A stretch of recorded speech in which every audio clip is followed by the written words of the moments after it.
எதிர்கட்சிகளும் எதிரி கட்சிகளும் எவ்வளவு நையாண்டி நக்கல் கேலி குற்றச்சாட்டுகள் திறமை இல்லை பேச தெரியவில்லை என்றெல்லாம் வசைபாடி நக்கல் செய்து சமூக ஊடகங்களிலே பரப்பிக் கொண்டிருந்தார்கள். ஆனால் அவள் எதையுமே பொருட்படுத்தவில்லை. இப்படி பல விமர்சனங்கள் எல்லாத்தையும் தாண்டி இந்த கொரோனா சமயத்திலே மிக இக்கட்டான சூழ்நிலையிலே பயந்து ஒடுங்கி வீட்டுக்குள்ளே பல பேர்கள் முடங்கி இருந்த பொழுது இவர் களத்திலே பணியிலே இறங்குகிறார். மாசு அவர்கள் போன்றவர்கள் கூட செல்கிறார். ஜோசியக்காரெல்லாம் சொன்னாங்க அவர் வரமாட்டார். சுத்தி கோடிக்கணக்கான பேரு ஸ்டாலின் வரமாட்டார் டெய்லி சொல்லிக்கிட்டே இருந்தா அதெல்லாம் பிரபஞ்சத்துக்கு போய் அது அப்படியே ஆக கடவுதுன்னு சொல்லி ஸ்டாலின் வராமல் போயிடுவாங்க. இப்படி ஒரு மூட நம்பிக்கை. ஸ்டாலின் அவர்கள் வர வேண்டியது காலத்தின் கட்டாயம். இன்றைக்கு அவர் மிக அருமையான பொறுப்பிற்கு அவர் எல்லா அதிகாரிகளையும் போட்டிருக்காரு பாருங்க, அமைச்சர்களை எல்லாம் தலை சிறந்த பண்பாடான நல்ல அறிவு கூர்மை உள்ள ஆட்களே அவர் போட்டு இருக்கிறார் பதவியிலே. அதுல இருந்தே அவர் எவ்வளவு பெரிய அட்மினிஸ்ட்ரேட்டர்னு தெரியும். வள்ளுவர் சொன்ன மாதிரி யாரை எதுக்கு போடணுமோ அதுக்கு தான் போடணும். சும்மா விருப்பு வெறுப்புக்காக இல்ல நமக்கு ரொம்ப வேண்டியவர்களுக்காக அந்த இடத்துல போடவில்லை. அவரை ஒரு பெரிய ரோல் மாடலாக எடுத்துக்கொண்டது. மிக உயர்ந்த இடத்துக்கு இன்னும் போவார். அமைதியாக பண்போடு எதிரிகள் என்ன சொன்னாலும் அதை பற்றி கவலைப்படாம ஒரே நோக்கம். மக்கள் தலைவர் எம்ஜிஆர் ஒன்று சொன்னார், நமக்கு யார் என்ன சொன்னாலும் மனசாட்சிப்படி நட, அடுத்தவங்க சொல்றதை பற்றி கேட்கவே கேட்காத கவனிக்காது. அது போலதான் நாம் வெறும் கல்லுதான். அது பாறாங்கல்லா கருங்கல்லா பளிங்கு கல்லா கிரைனைட்டா என்பது தெரியாது. ஆனால் இவரை பொறுத்தவரையிலே ஒரு அருமையான கல், விலையுயர்ந்த கல். முதலமைச்சர் அவர்கள் பிறர் நம்மை செதுக்குவார்கள், நம்மளை நாமளே செதுக்கிக் கொள்வோம், நம் எதிரிகள் நம்மை செதுக்குவார்கள், கடைசியாக முழு வடிவம் பெற்ற ஒரு சிலையாக வந்திருப்போம்.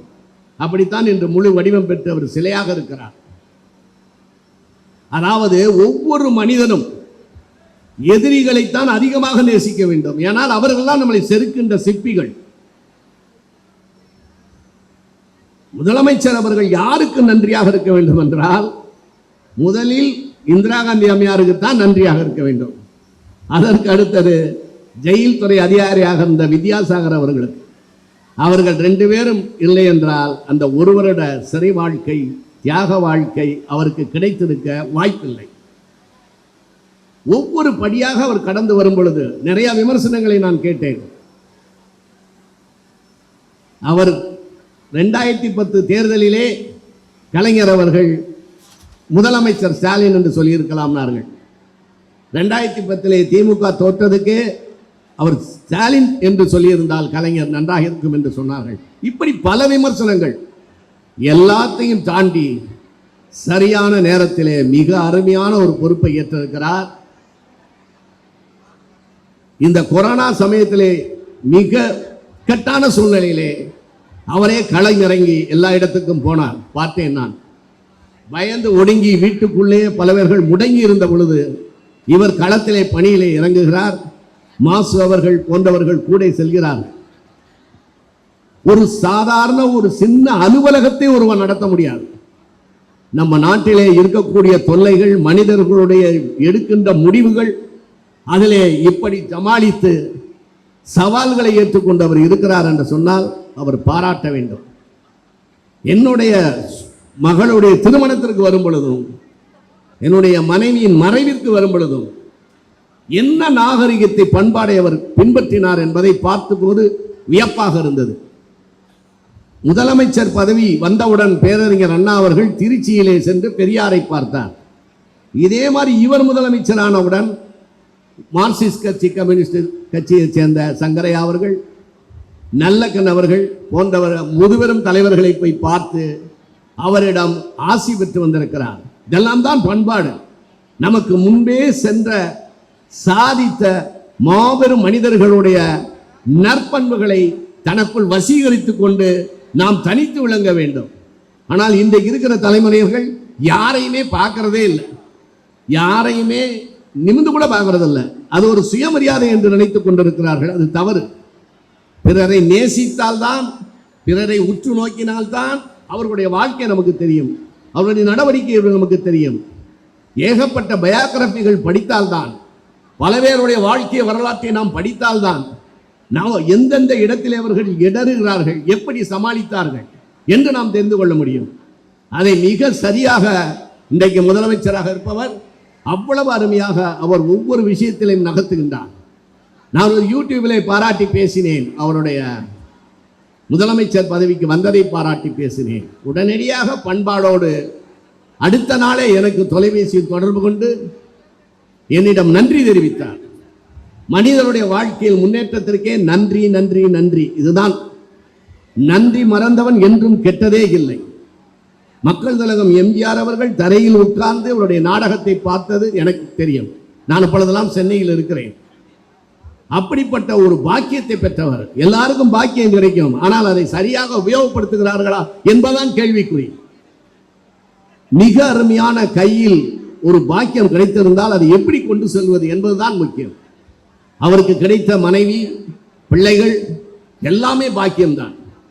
எப்படி கலைஞர் அவர்களுக்கு தயாளம்மாள் கிடைத்தாரோ அதே போல இவருக்கு துர்காம்மாள் கிடைத்திருக்கிறார். நம்ம ஒரு விழாவுக்கு போகிறோம், நடிகராக இருக்கிறோம், வாங்க ஃபேமிலின்னு கேட்டால் நான் அங்கே போகிறேன், இங்கே போகிறேன், அங்கே போகிறேன்னு சொல்லுவாங்க. அவங்க குடும்பத்தை பாருங்களேன், ஒரு விழான்னு சொன்னால் என்டையர் குடும்பமும் வந்திருக்கும். அது எப்படிங்க முடியும்? அதை எப்படி கலைஞர் கொண்டு வந்தார் என்பதுதான் ஆச்சரியம். அதை ஜெயலலிதா அம்மா அவர்களே ஒரு முறை பாராட்டினார். கலைஞரிடம் இருக்கிற குடும்ப பாசம், அந்த கட்டுக்கோப்பு. மதுரைக்கு செல்வதாக இருந்தாலும், டெல்லிக்கு செல்வதாக இருந்தாலும், ஏதோ சந்திர மண்டலத்துக்கு போற மாதிரி கலைஞர் அவர்கள் எல்லா பேரையும் தன்னுடைய குடும்பத்தை சேர்ந்த அனைவரையும் அழைத்து நான் போய் வருகிறேன் என்று சொல்லிவிட்டு செல்வதாக எனக்கு தெரியும். ஆச்சரியமாக இருக்கிறது.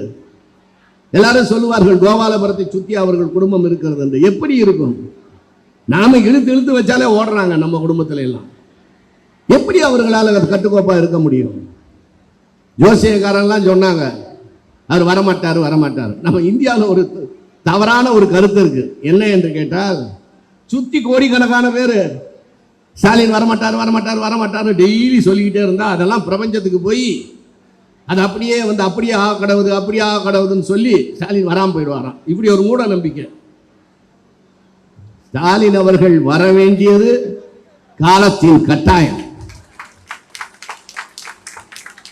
அதில் எந்த சந்தேகம் இல்லை. நான் அவரிடமே நேரடியாக சொல்லி இருக்கிறேன், அந்த உண்மையை சொல்றேன். ஏன்னா நான் பார்த்து கொண்டே வருகிறேன் அந்த வளர்ச்சியை. இது கண்டிப்பாக ஒரு இடத்துல வந்து நிற்கும். சரியான திறமை என்றாவது ஒரு நாள் பயன்பட்டே தீரும். இது பெர்ட்ராண்ட் ரசல் சொன்னது. இரண்டாவது, எங்கேயுமே சிந்தனை மாறுபாடு இல்லை. நீதிமான் 7 முறை எழுந்தாலும் விழுந்து எழுந்து நிற்பான் அப்படின்னார் இயேசுநாதர். நாம் என்றைக்கு நேர்மையாக நடக்கிறோமோ, எத்தனை வரை விழுந்தாலும் 7 தடவைக்கு மேல ஒருத்தன் விழ முடியாது, கீழே வாழ்க்கையில் விழ முடியாது. அது எழுந்து நிற்பான்.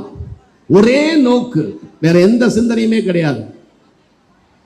அவருடைய இடத்தில் நான் இருந்திருந்தால், நான் கலைஞரின் மகனாக பிறந்திருந்தால், அந்த ஓராண்டு ஜெயில் வந்து வெளியே வந்த உடனே ஏதாவது வியாபாரம் பண்ணிட்டு போய் செட்டில் ஆயிருப்பேன். நிச்சயமா அரசியலுக்கு வரமாட்டேன். அதுக்கு பேர் ஹாலிவுட்ல பிளாட் பாயிண்ட்னு பேரு. கதை களத்திலே மிக முக்கியமான ஒரு திருப்பம். அந்த கதை திருப்பம் ஒரு இன்சிடென்டாக இருக்கலாம், ஆக்சிடென்டாக இருக்கலாம். அது கதாபாத்திரத்தை வேறு திசையை நோக்கி திருப்பி அனுப்பும். இந்த ஹாலிவுட் ரூலவே முறியடித்தவர் இன்றைக்கு முதலமைச்சராக இருக்கக்கூடியவர். ஏங்க, அவங்க அப்பா அரசியல் இருந்தாரு, இந்திரா காந்தியை எதிர்த்தாரு. இந்திரா காந்திக்கு பிடிக்காதவர்களோடு சிநேகம் வைத்தார், நட்பு வைத்தார். அதனால எமர்ஜென்சியை எதிர்த்து பெரிய போர் வாழ் என்ற தலைப்பிலே சட்டசபையில் ஆற்றிய உரை வரலாற்று சிறப்பு மிக்கது என்று சொன்னார் பி ராமமூர்த்தி அவர்கள். ஒரு நாள் பி ராமமூர்த்தி அவர்களோடு பேசிக் கொண்டிருந்தேன், மார்க்சிஸ்ட் பார்ட்டி. அவர் தான் என்னிடம் சொன்னார், யோ கருணாநிதி பிச்சுட்டாரியா, போர் வாழ்ங்கிற தலைப்பில் பேசியிருக்காரு, அதை எடுத்து படிச்சுப்பாரு அப்படின்னாரு. வரலாற்று சிறப்பு மிக்கது என்று பி ராமமூர்த்தி அவர்கள் என்னிடம் சொன்னார். அப்படிப்பட்ட ஒரு இந்திரா காந்தி எல்லாம் எதிர்த்துட்டு, அதனால நான் ஜெயிலுக்கு போகணுமா? ஏன்பா அப்படிலாம் நீங்க பண்ணி நான் ஜெயிலுக்கு போகணும்? கலைஞர் அரெஸ்ட் பண்ணல, இவரைத்தான் கொண்டு. அது எந்த நேரம்? கல்யாணம் பண்ணி கொஞ்ச நாள். எனவே முதலமைச்சருடைய மனைவியையும் எவ்வளவு பொறுமைசாலியோ அதே போல்தான் தயாளம்மாள் இருந்தார். எவ்வளவு சலனம் வந்தாலும் கணவனுக்கு உறுதுணையாக இருக்கக்கூடிய ஒரு பண்பை அவர்கள் தயாளம்மாவிடமும் பார்த்தேன், முதலமைச்சருடைய மனைவியிடமும் பார்த்தேன். அப்படி இருந்தால் தாங்க குடும்பம் சிறக்கும். ஏட்டிக்கு பூட்டியா இருந்தோம்னா ஒண்ணுமே இருக்காது. நம்ம ஒன்று சொன்ன மனைவி ஒன்று செஞ்சாங்கன்னா ஒன்றும் நடக்காது. எவ்வளவு அண்டர்ஸ்டாண்டிங், கிளியர் அண்டர்ஸ்டாண்டிங், அதான் அருமையான வார்த்தை. கிளியர் அண்டர்ஸ்டாண்டிங் ஹஸ்பண்ட் ஒன்று ஒய்ஃப்ல இருந்தால் தான் நடக்கும். நம்ம மகன் வந்து உட்காந்துருக்காரு, இப்போ போனாரு. எப்படிங்க கட்டுப்பாடு உங்களுக்குள்ள இருக்கு? இதுவரை ஸ்டாலின் அவர்களுக்கு ஊழல் எங்கேயாவது வந்திருக்கா? பேச்சு பார்த்துருக்கீங்களா? ஏதாவது ஊழல் பண்ணதா வந்திருக்கா? கேஸ் போட்டதெல்லாம் ஒன்றும் இல்லாமல் போச்சு. சும்மா அனாவசியமாக தனக்கு பிடிக்கவில்லை என்றால் அவர் மேலே இந்த குற்றம் அந்த குற்றம் ஏதாவது சொல்ல வேண்டியது. அப்படிப்பட்ட ஒரு ஒப்பற்ற தலைவராக மிக அருமையாக இருக்கிறார். அன்றைக்கு கலைஞர் எடுத்த அந்த ஜெயின்ஸ் கலைஞரெல்லாம் எவ்வளவு பெரிய ஆட்களை சந்தித்தார். எல்லா மாநிலத்திலும் மிகப்பெரிய ஆட்கள், அறிவிலும் தியாகத்திலும் பண்பிலும் ஒழுக்கத்திலும் மிகச்சிறந்த மனிதர்கள். அவர்களெல்லாம் எதிர்த்துதான் கலைஞர் இருந்தார், அண்ணா இருந்தார்கள். இன்றைக்கு அவர் மிக அருமையான பொறுப்பிற்கு அவர் எல்லா அதிகாரிகளையும் போட்டிருக்காரு பாருங்க, அமைச்சர்களை எல்லாம் தலை சிறந்த பண்பாடான நல்ல அறிவு கூர்மை உள்ள ஆட்களே அவர் போட்டு இருக்கிறார் பதவியிலே. அதுல இருந்தே அவர் எவ்வளவு பெரிய அட்மினிஸ்ட்ரேட்டர்னு தெரியும். வள்ளுவர் சொன்ன மாதிரி யாரை எதுக்கு போடணுமோ அதுக்கு தான் போடணும். சும்மா விருப்பு வெறுப்புக்காக இல்லை நமக்கு ரொம்ப வேண்டியவர்களுக்காக அந்த இடத்துல போடவில்லை. அதிகாரிகளை எல்லாம் நான் உற்று நோக்கினேன். சைலேந்திர பாபு அவர்களுக்கும் நம்ம பார்க்கலாம், மக்கள் மத்தியில் அவ்வளவு பேர், நிறைய பேர்கள் அவருடைய புத்தகத்தை எல்லாம் படித்து விட்டு அவரை ஒரு பெரிய ரோல் மாடலாக எடுத்துக்கொண்டிருக்க. அதுபோல் பல பேர்கள் நான் சொல்லுவேன். எனவே இப்படிப்பட்ட ஒரு இடத்திலே நான் முதலே பேசியிருப்பேன், அவர் கடைசியாக என்னை பேச அழைத்தார். உங்கள் பொறுமைக்கும் என்னை அழைத்து இங்கு பேச வைத்த மாசு அவர்களுக்கும் நன்றியை தெரிவித்துக் கொள்கிறேன். மிக உயர்ந்த இடத்துக்கு இன்னும் போவார். அமைதியாக பண்போடு எதிரிகள் என்ன சொன்னாலும் அதை பற்றி கவலையப்படாம ஒரே நோக்கம். மக்கள் தலைவர் எம்ஜிஆர் ஒன்று சொன்னார், நமக்கு யார் என்ன சொன்னாலும் மனசாட்சி படி நட, அடுத்தவங்க சொல்றதை பற்றி கேட்கவே கேட்காத, கவனிக்காது. அது போலதான் ஒரே நோக்கோடு செல்கிறார். கூட இருப்பவர்கள் இருக்கிறார்களே, மிக அருமையான தொண்டர்கள், துணையாக நிற்பவர்கள். அதனால எதிர்கால தமிழகம் நாம் வருத்தப்பட வேண்டியதில்லை. எப்படி திராவிட இயக்கம் எந்த நோக்கத்தோடு வந்ததோ அந்த நோக்கத்தை நிறைவேற்றுவார் மாண்புமிகு முதலமைச்சர் அவர்கள் என்று கேட்டுக்கொண்டு உங்கள் அனைவரிடமிருந்து விடைபெறுகிறேன், அமர்கிறேன். நன்றி, வணக்கம்.